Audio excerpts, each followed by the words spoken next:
Right breaking news చూస్తున్నాం. ఏపీలో డీబీటీల పంపిణీకి లైన్ క్లియర్ అయినట్లుగా తెలుస్తోంది. గత 59 నెలలుగా లబ్ధి పొందుతున్న వారికి గుడ్ న్యూస్ చెప్పింది ఏపీ హైకోర్టు. విద్యార్థులు, మహిళలు వేసిన పిటిషన్పై సానుకూలంగా స్పందిస్తూ తీర్పు వెలువరించింది హైకోర్టు. డీబీటీలను నిలుపుదల చేయాలని ఎన్నికల కమిషన్ ఇచ్చిన ఆదేశాల్ని నేటి వరకు అబియన్స్లో పెట్టింది హైకోర్టు. నేటితో ఆ గడువు ముగియడంతో ఈ రోజు లేదా రేపు డీబీటీల ద్వారా ఆయా పథకాలకు సంబంధించిన నగదుని పంపిణీ చేసేందుకు అవకాశం లభించింది.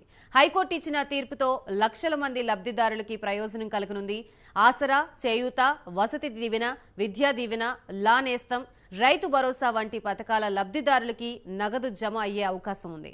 దీనికి సంబంధించిన ఏర్పాట్లను ఇప్పటికే పూర్తి చేసి డీబీటీ ద్వారా నగదు ట్రాన్స్ఫర్ చేసేందుకు ప్రభుత్వ అధికారులు ఏర్పాట్లు కూడా పూర్తి చేశారు. అయితే డీబీటీల ద్వారా పంపిణీ చేసే పథకాల్ని ప్రసార మాధ్యమాల్లో, సభల్లో ప్రచారం చేయవద్దని హైకోర్టు ఆదేశాలు జారీ చేసింది.